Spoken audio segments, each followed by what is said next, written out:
Hi, my name is Medicare Mary, and I'll be your guide to all things Medicare. Welcome to the BGA Agent Academy. Today, I'm going to teach you the basics of Medicare. After all, if you are thinking about selling Medicare Advantage plans or Medigap plans, you should probably take some time to understand the basic concepts of Medicare itself. For today's lesson, we are going to take an in-depth look at what Medicare is, the different parts of Medicare, and the coverage options available for your clients. So let's have a look. Let's start by first defining what Medicare is. Medicare is a federal program that provides health insurance for people who are age 65 or older, certain younger people with disabilities, and people with end-stage renal disease. Medicare is administered by the Centers for Medicare and Medicaid Services, or CMS for short. There are four main parts of Medicare: Part A, hospital insurance; Part B, medical insurance; Part C, also known as Medicare Advantage plans; and Part D, prescription drug plans. There is also an option for additional out-of-pocket coverage through something called Medicare Supplement Plan, also referred to as Medigap. The many different options gives Medicare beneficiaries the ability to find the ideal coverage for their specific needs. As an agent, you'll be the one to guide them through the process of understanding Medicare and the plan options available to them. So let's continue and learn more about each piece of the Medicare puzzle. The first thing we need to do is sort out the Medicare alphabet, and to do that, we are going to start with Parts A and B, better known as Original Medicare. Part A, also known as hospital insurance, is usually free to beneficiaries because they or a spouse paid Medicare taxes long enough while working, generally at least 10 years. If they get Medicare earlier than age 65, they won't pay a Part A premium either. Medicare Part A covers inpatient hospital stays, care in a skilled nursing facility, hospice care, and some home health care. Although there is usually no premium for Part A, beneficiaries still have deductibles and coinsurance to deal with. Medicare Part B, also known as medical insurance, does have a premium, and for 2024, the standard Part B premium is $174.70. This changes every year and is deducted from the beneficiary's Social Security check automatically. If they do not receive Social Security yet, then it is billed quarterly to them. If a beneficiary's modified adjusted gross income as reported on their IRS tax return from 2 years ago is above a certain amount, they will pay the standard premium and an income-related monthly adjustment amount, also known as IRMA. IRMA is an extra charge added to your premium. Medicare Part B covers certain doctor's services, outpatient care, medical supplies like a wheelchair or walker, and preventative services like mammograms and prostate cancer screenings. Medicare Part B has an annual deductible, and once that is satisfied, the beneficiary has a coinsurance of 20% for services other than preventative care, which has no cost. Neither Parts A or B are sold by agents, but helping your clients understand Original Medicare will help them realize the need for additional coverage, which we will get to momentarily. In general, Medicare only covers about 2/3 of the cost of healthcare services for the beneficiaries, and there is no cap on yearly out-of-pocket spending when a beneficiary only has Original Medicare. Therefore, as an agent, your job is to help your client understand these potential costs and show them the best way to cover themselves. So with that in mind, let's talk about how to do that. Okay, first things first. Yes, we did skip a letter here and went from Part B straight to Part D. I promise we didn't forget one. We'll get back to Part C shortly. Medicare Part D is an optional prescription drug plan that is separate from Original Medicare. While it is optional, there are two reasons it is pretty much mandatory. First, most of your clients will need this coverage for the various prescriptions they take or may take in the future. Second, regardless of whether your client needs prescriptions or not, you may want to encourage them to take a Part D plan, otherwise they may be penalized when they do decide to take it. Referred to as a late enrollment penalty, if a beneficiary does not take Part D when first eligible, there will be a penalty tallying up in the background that will be added when they do decide to add the coverage.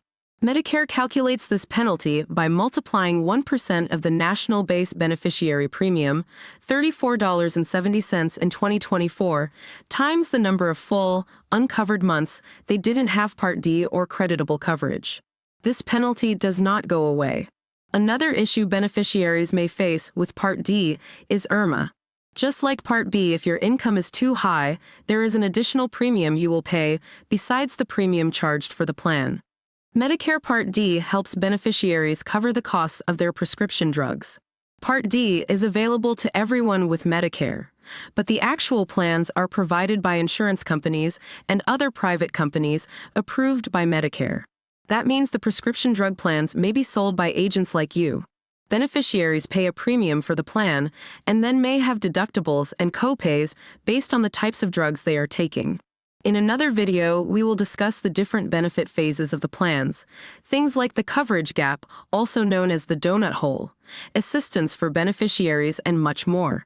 For this video, just understand that most beneficiaries will have a large number of options to choose from when picking plans, and you as the agent need to educate them on how these plans work and why picking one over the other can save them a great deal of money because of how it may cover their prescriptions differently from other plans. Now let's backtrack to Medicare Part C, better known as Medicare Advantage plans. Medicare Advantage plans are an alternative to original Medicare. Medicare Advantage plans combine the coverages from Parts A and B, and usually Part D, into one plan. These plans must be approved by Medicare, but like Part D plans, they are provided by private insurance companies and sold by insurance agents. Insurance companies offering Medicare Advantage plans, or MA plans, must cover all the same services that Parts A and B cover for beneficiaries of original Medicare. When a beneficiary opts for a Medicare Advantage plan, the plan becomes their primary insurance. By doing this, the beneficiary no longer has to worry about the deductibles and coinsurance of original Medicare. However, the plan they choose will have its own set of deductibles, coinsurances, and co-pays. They may also introduce a network of providers that will accept them and can often require referrals to see other doctors. Unlike original Medicare, these plans do have an annual maximum out-of-pocket, so the beneficiaries are protected against unlimited expenses. These plans also differ from original Medicare in that they may offer benefits not typically covered by Medicare, like a dental plan, vision coverage, hearing aids, a gym membership, and more. Some plans even give money back to the beneficiary as a Part B premium reduction. There are several types of Medicare Advantage plans, including HMO, PPO, PFFS, and more. We'll do another video about these plans because there are several differences here, as well as special needs plans and Medicare Savings Account, or MSA. As you can see, your job as an insurance agent is not just selling a product, but advising your clients on which of the different coverages may best suit their needs. With that said, let's add another coverage option. When we discussed original Medicare, I mentioned that Medicare has a set of deductibles and coinsurance left to the beneficiary. Medicare Supplements, also known as Medigap, aims to fill the gaps in original Medicare. Medicare supplements are sold by insurance agents and provided by private insurance companies. When a beneficiary chooses a Medicare supplement, original Medicare Parts A and B remain as their primary insurance, and the Medigap plan is their secondary coverage, filling the gaps in Medicare. Coverage options are standardized and categorized by letters ranging from Plan A to Plan N, not to be confused with the parts of Medicare. That means if a client buys a Plan G with one insurance company, it will be the same Plan G with another, benefit for benefit, the only difference being price. Some insurance carriers will offer additional benefits with these plans, like household premium discounts or gym membership discounts. If a beneficiary chooses a Medigap plan, they will have to purchase a Part D plan separately as a standalone prescription drug plan. Unfortunately for the client, they will have 3 cards to use for their medical needs.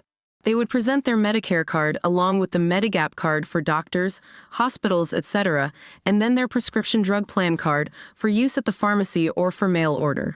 Many beneficiaries like the Medigap option because there is no network. If a provider accepts Medicare, he or she must accept their Medigap policy.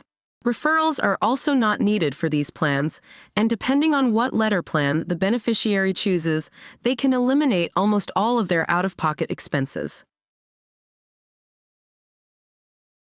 Obviously, now you know there is not a one-size-fits-all plan for your clients. Depending on their needs, they can choose from many different plan options and combinations. Let's summarize what choices a Medicare beneficiary has available to them. The first option is to go with just original Medicare Parts A and B, leaving themselves open to unlimited out-of-pocket expenses and no prescription drug coverage. Option 2 would be to keep original Medicare Parts A and B and then add a standalone prescription drug plan. This would still leave the beneficiary open to unlimited medical expenses, so in many cases that client would want to add a Medigap policy. With this option, the beneficiary can choose a Medigap policy from one insurance company and then a Part D plan from another. For example, you could have an Aetna Plan G and a Cigna prescription plan. Last but not least, we have option 3, Medicare Advantage. With Medicare Advantage, the beneficiary opts to move away from original Medicare and have their benefits provided by a private insurance company. Hospital, medical, and in most cases prescription drug coverage are wrapped into one plan. I say in most cases because some Medicare beneficiaries can choose an MA-only plan with no prescription drug coverage. If a beneficiary has creditable drug coverage from somewhere else, then they may not want to pick up Part D, and they, so long as the benefits are at least as good as the standard Part D plan, will not be penalized. If the beneficiary wants prescription drug coverage and is signing up for a Medicare Advantage plan, they must receive those Part D benefits from that plan. They cannot get Medicare Advantage plans without drug benefits and then pick up a standalone Part D plan. That is not permitted by Medicare, except in certain circumstances like private fee-for-service plans or MSA plans. The last thing we are going to cover today are a basic overview of all the different Medicare enrollment periods. If Medicare doesn't have enough acronyms already, we are going to add a few more.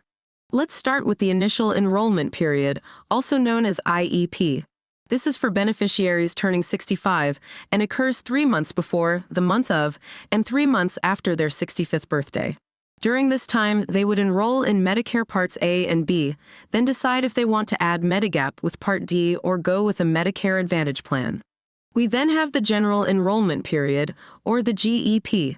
This occurs from January 1st to March 31st, and is for clients who may have missed enrolling in Original Medicare during their IEP. Beneficiaries enrolling in Medicare Part B late are subject to a late enrollment penalty unless they had creditable coverage, like from an employer. The most popular enrollment period, the one when all the commercials start on TV, is the Annual Enrollment Period, AEP. This occurs annually from October 15th through December 7th. During this time, Medicare beneficiaries can make changes to their plans.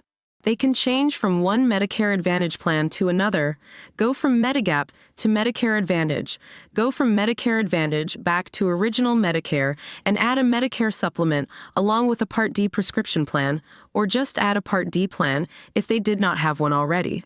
All changes during AEP take effect on January 1st of the new year.